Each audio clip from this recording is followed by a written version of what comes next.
directeur du SNEPS, Service national de l'éducation et de l'information pour la santé. Mais également sur ce plateau avec moi, Aïcha Diakhaté, qui participera au débat avec le docteur Gueye. Mais également, elle sera là pour la vue du net et pour clore la revue de la presse africaine avec Safietou Cissé. Mais bien avant cela, bonsoir à vous, docteur. Bonsoir. Bonsoir également, Aïcha. Bonsoir, Awa. Et nous allons démarrer par le coronavirus qui sème la panique au Sénégal. Aujourd'hui, on se retrouve avec 4 cas. Est-ce que vous pouvez revenir sur ces 2 derniers cas, docteur? Oui, merci beaucoup. Il faut dire qu'effectivement, nous enregistrons aujourd'hui 4 cas positifs, dont 2 aujourd'hui. Donc, il s'agit effectivement de l'épouse du malade d'hier, qui avait 80 ans, et qui aujourd'hui, son épouse a été testée positive, mais également une 4e personne venant de Londres, effectivement une dame âgée de 33 ans qui a été testée positive. Mais il faut dire que toutes les 4 personnes sont prises en charge au niveau du centre de traitement des épidémies qui se trouve au niveau des maladies infectieuses de l'hôpital de Fann. Donc, elles se portent très bien. Elles se portent très bien. Ce matin, moi-même, j'étais au niveau de ce centre. Les 2 patients qui étaient là-bas ce matin se portent très bien. Aujourd'hui, on a transporté les 2 autres à ce niveau. Voilà. Il faut dire que le dernier cas est arrivé au Sénégal le 24 février dernier, donc précédemment aux autres. Oui. Est-ce que vous avez pu retracer son itinéraire? Voilà, il faut dire que, comme je l'ai dit tantôt, nous avons un dispositif qui permet de voir ce qu'on appelle, de faire la situation des contacts. Des contacts et qui permet également de suivre toute personne qui entre dans le pays via l'aéroport ou bien le port ou bien la voie terrestre. Et si c'est des personnes qui vivaient dans des zones où il y a l'épidémie ou bien il y a des cas, nous savons et nous les suivons. Donc ce qui veut dire que depuis le 24, effectivement, cette dame, si vous voyez, aujourd'hui, nous l'avons et on a testé que c'est positif, c'est parce qu'on suivait depuis le 24 cette dame. Cette dame qui est arrivée le 24 février était au Sénégal et elle a eu à avoir des contacts avec d'autres Sénégalais. C'est des cas importés qu'on a aujourd'hui. Quelles mesures doit prendre l'État également pour que l'accès au Sénégal ne soit pas si facile également? Oui, vous savez, aujourd'hui, les foyers d'épidémie sont mis en quarantaine. Et donc, ces populations ne se déplacent pas. Il s'agit des populations où il y a des cas importés. C'est ce que je disais tout à l'heure et je l'ai dit quelque part aussi. Est-ce qu'aujourd'hui, c'est les judiciaires de dire aux Sénégalais, vous avez 4 cas, ne venez plus chez nous. Ça posera problème. Les Français ne diront pas aux Sénégalais, vous avez 4 cas, vous ne venez pas. Les Sénégalais ne diront pas aux Français, parce que vous avez des cas importés, donc ne venez pas. Mais ils viennent des zones à risque. Mais il faudrait toujours continuer à sensibiliser, mais toujours à renforcer les dispositifs de surveillance et d'alerte. Je pense que c'est ça qui est important. La principale forme de lutte ou bien la principale stratégie qu'on doit mettre sur place, c'est le renforcement du dispositif et je crois qu'on est dans ça. Mais si le dispositif était fiable, comment ont-ils pu passer le contrôle au niveau des aéroports? Voilà, le dispositif est très fiable. Maintenant, ce qu'il y a lieu de comprendre, c'est comment dirais-je, l'évolution ou bien ce qu'on appelle la physiopathologie de ce virus. Vous le savez, ce virus a un temps d'incubation de 3 jours, de 5 jours, on va jusqu'à 14 jours. Et également, une personne peut être porteuse de ce virus et ne pas manifester de signes cliniques. Donc, il est là, sain comme tout le monde. Et alors qu'il a le virus, il héberge le virus. Et à ce moment même, cette personne est à mesure de contaminer. Donc, ça veut dire que ce virus, aujourd'hui, a une façon de faire qui, vraiment, est très difficile à cerner. Donc, ces personnes peuvent entrer dans le territoire sénégalais, mais avec une température normale, sans signe clinique, mais au bout de 2 ou 3 jours, ils manifestent des signes cliniques. Et en ce moment, on est obligé de les prendre en charge et de les tester. Est-ce que le Sénégal a les moyens de combattre le coronavirus? Oui, on a les moyens de combattre. Vous savez, les moyens ne suffisent jamais. Les moyens ne suffisent jamais, mais aujourd'hui, nous avons un dispositif qui est résilient, qui peut prendre en charge effectivement les cas auxquels nous sommes confrontés. Et d'ailleurs, je disais tout à l'heure que un système n'est jamais infaillible. Un système n'est jamais infaillible. Mais nous faisons le maximum pour que le système soit soit bien huilé.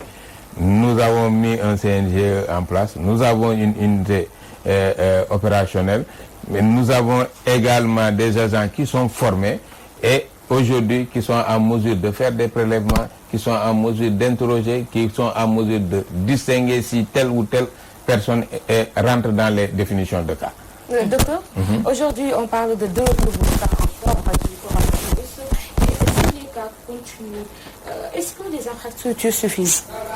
Est-ce que les infrastructures suffisent? Nous ne souhaitons pas qu'on ait un débordement de ces infrastructures. Tout à fait, on ne le souhaite pas. Il faut savoir qu'aujourd'hui, nous avons... prévenir que guérir. Oui, mais il faut savoir qu'aujourd'hui, à Dakar, nous avons l'hôpital de Fann qui est positionné comme numéro 1. Ensuite, il y a des secondaires que sont OGIP, c'est-à-dire l'ex-CTO.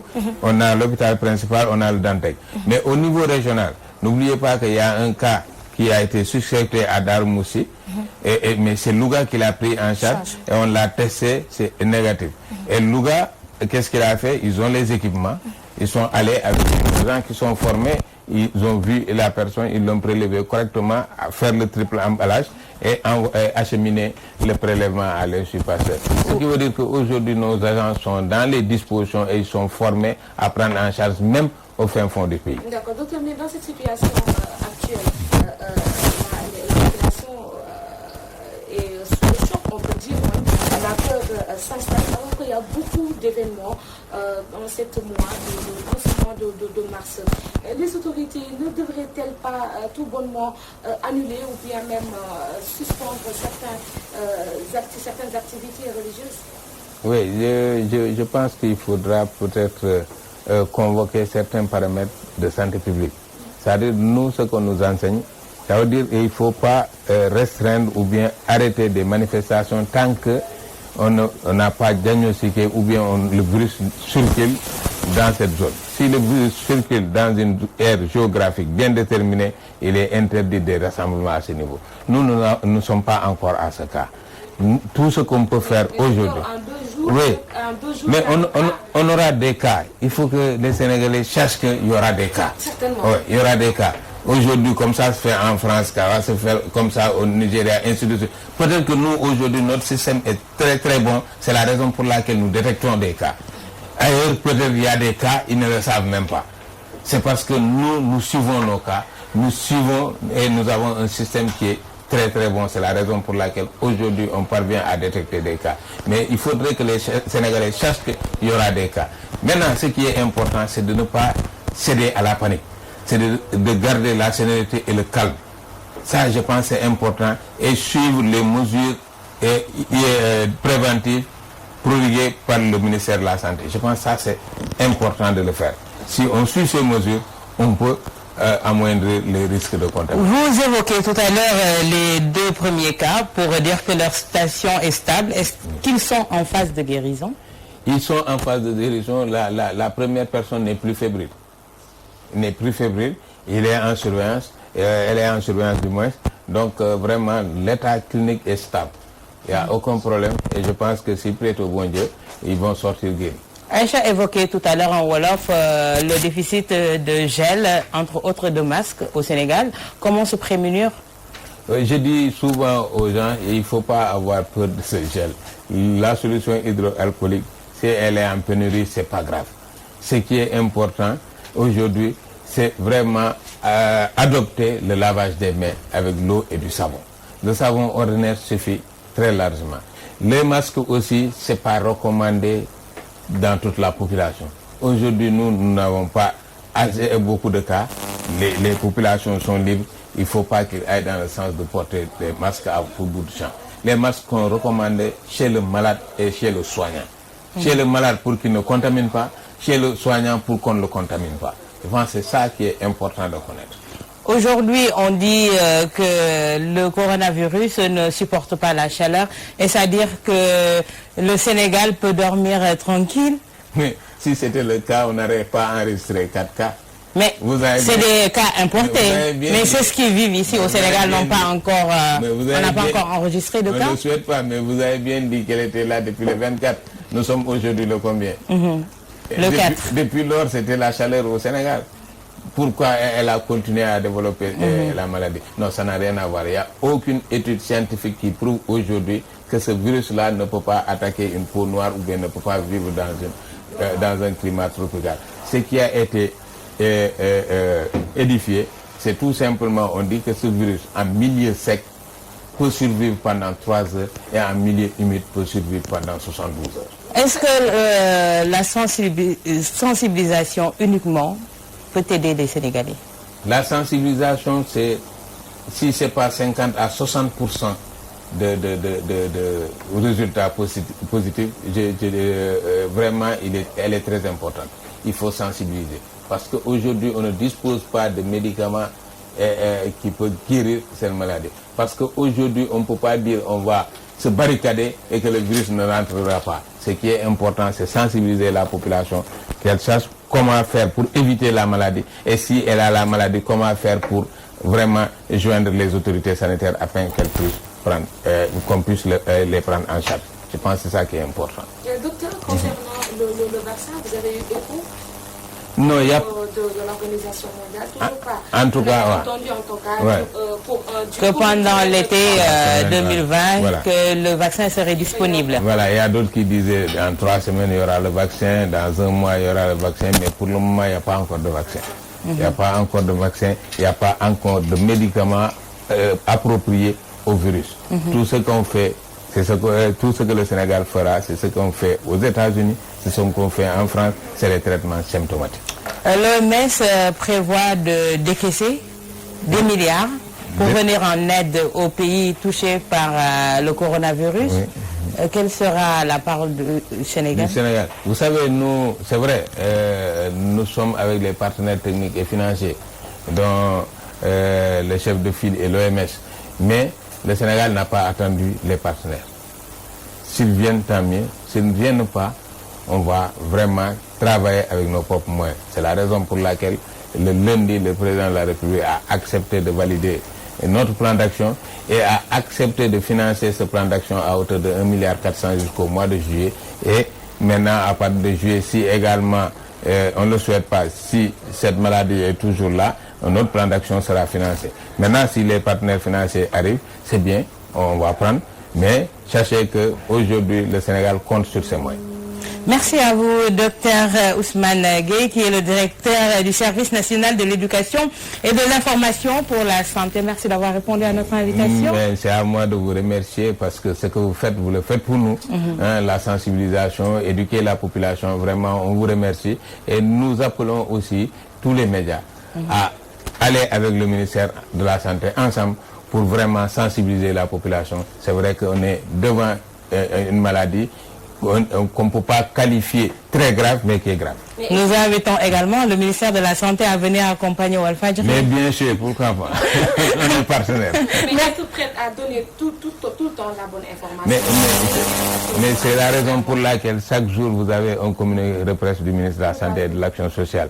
Il l'a dit, il l'a répété, il nous a dit de le dire partout. Nous ne cacherons rien du tout. Et on va donner la bonne information parce qu'aujourd'hui, si nous cachons l'information, vraiment nous mettons notre population en danger. Voilà. Merci à vous, docteur Ousmane Gueye. Merci de votre disponibilité. On sait que ces temps-ci, vous êtes trop pris et vous jouez contre le temps également. Merci beaucoup. Merci. Et nous passons à la vue du net avec Aïcha Diarraté. Aïcha, sur le coronavirus toujours. Peau noire, aïe ou la chaleur contre le coronavirus, un argument dénu.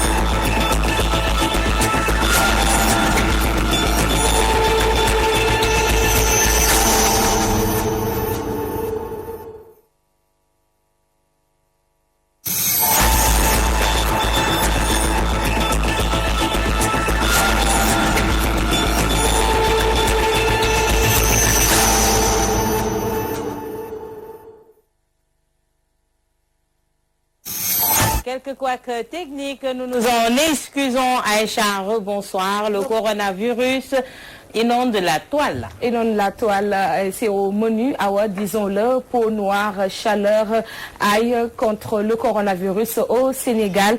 Un argument dénué de tout fondement, selon le professeur Daouda Ndiaye, qui explique ainsi, il faudrait le dire, depuis l'apparition du coronavirus au Sénégal, nombreuses sont les idées reçues se rapportant à l'épidémie. La chaleur défavorable au virus donnerait-elle avantage aux Africains? C'est la première question que l'on se pose. La deuxième, la peau noire est-elle un obstacle à la contamination? Et la troisième question, l'ail est-il un bon antidote? En tout cas, le professeur Daouda Ndiaye balaye tout d'un revers de la main et dit que cette chaleur dans nos maisons ne tue pas ce virus.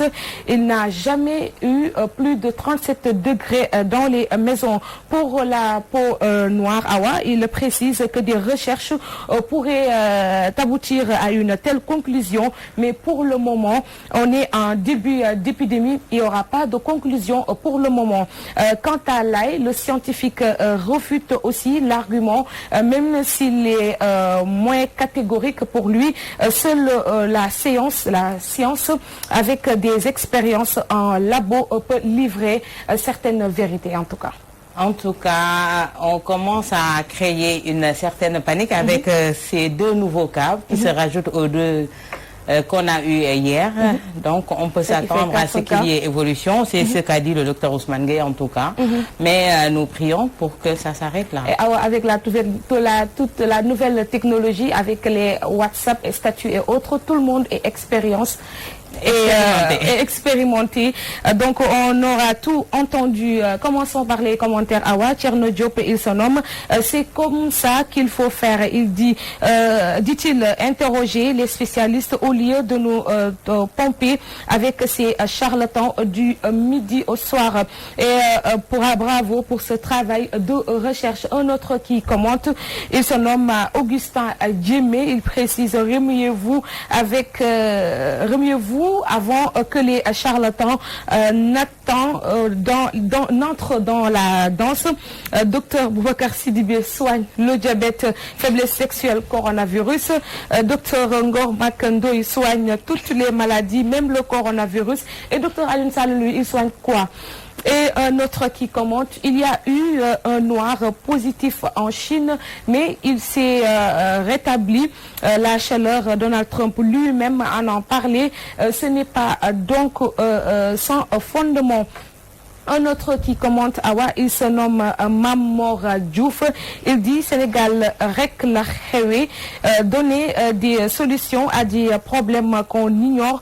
Comment tu peux traiter quelque chose sans en avoir une idée?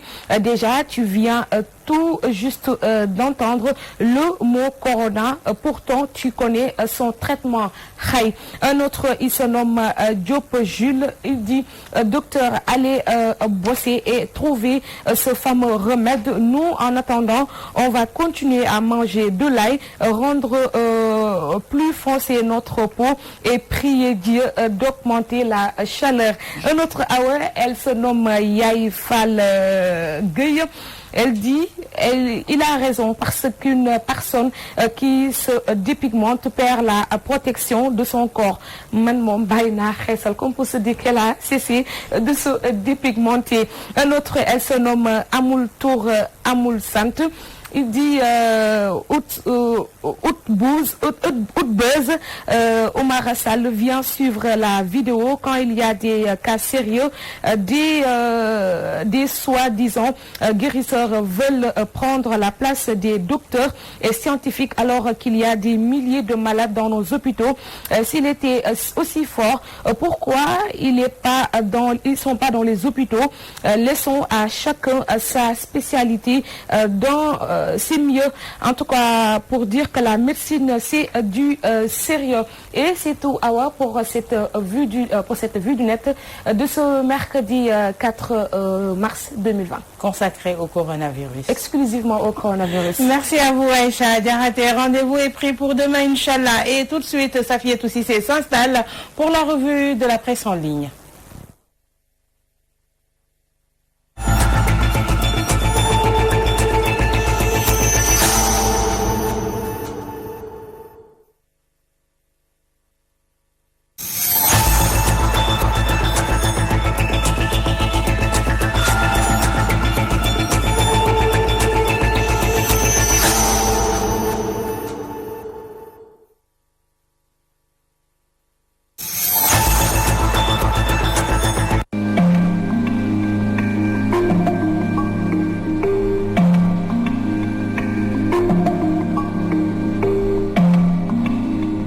Bonsoir. Ouvrons avec Sénéweb qui informe que la communauté religieuse des morts du Sénégal est en deuil. En effet, Serigne Abdourahmane Fall Tilala a perdu la vie dans un accident sur la route de Khombole ce mercredi. D'après le site qui cite Immédiat, la voiture faisant l'objet de l'accident aurait eu des soucis de pneus et semble avoir fait plusieurs tonneaux.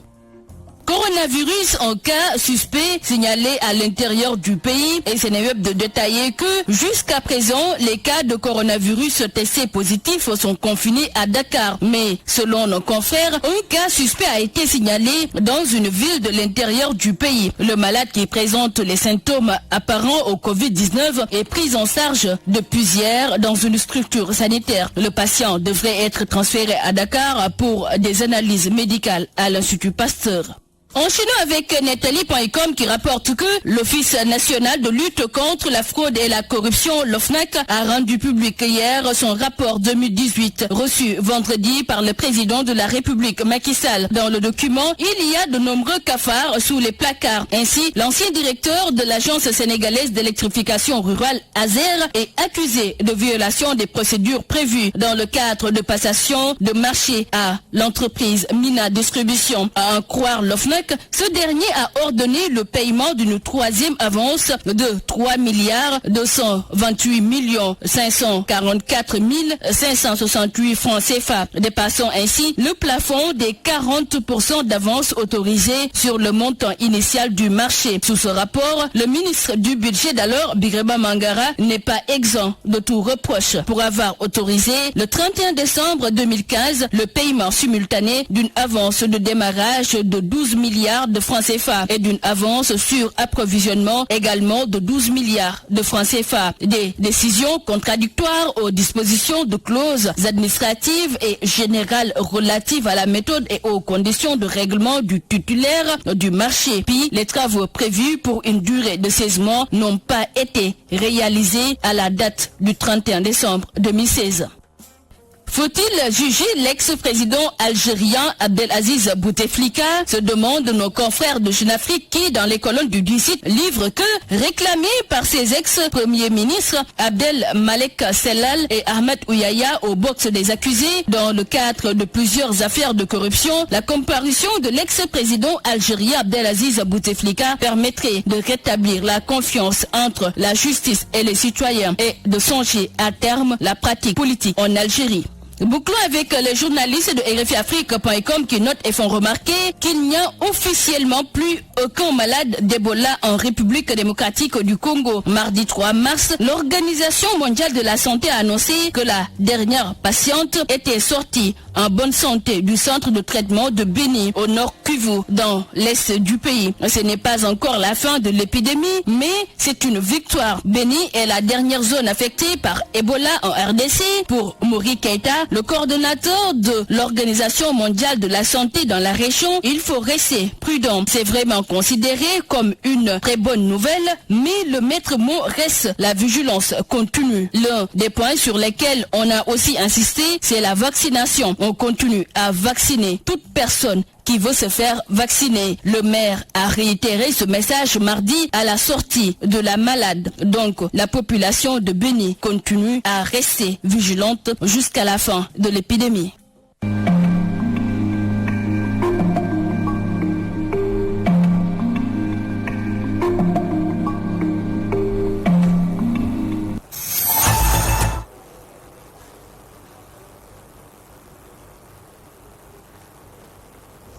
Merci à Safietou Sissé pour la revue de la presse en ligne qui met un terme à votre magazine de ce mercredi 4 mars, réalisé techniquement par Amdi Silibé, Serigne Aliou Keita. Merci. Merci également à Maaline Sitoé Diata, à moi, Mami Kanté. Un grand merci à vous, très chers téléspectateurs, de nous avoir suivis. Excellent moment en compagnie des programmes de Walfadjri.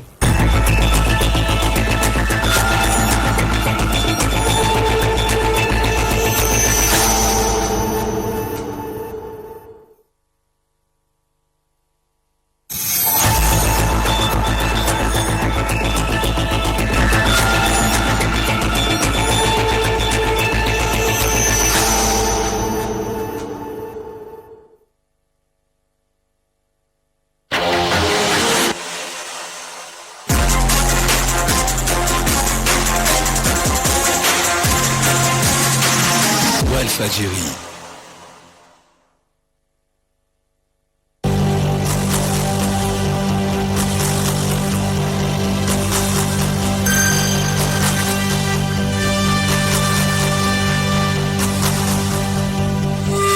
fexe leen ba dëgg rek nekk seen doole fexe leen ba bu leen yab seen askan xam leen ne benn patron rek la ñu am mooy le peuple sénégalais. Walfadjri, la voix des sans voix. fexe leen ba dëgg rek nekk seen doole fexe leen ba bu leen yab seen askan xam leen ne benn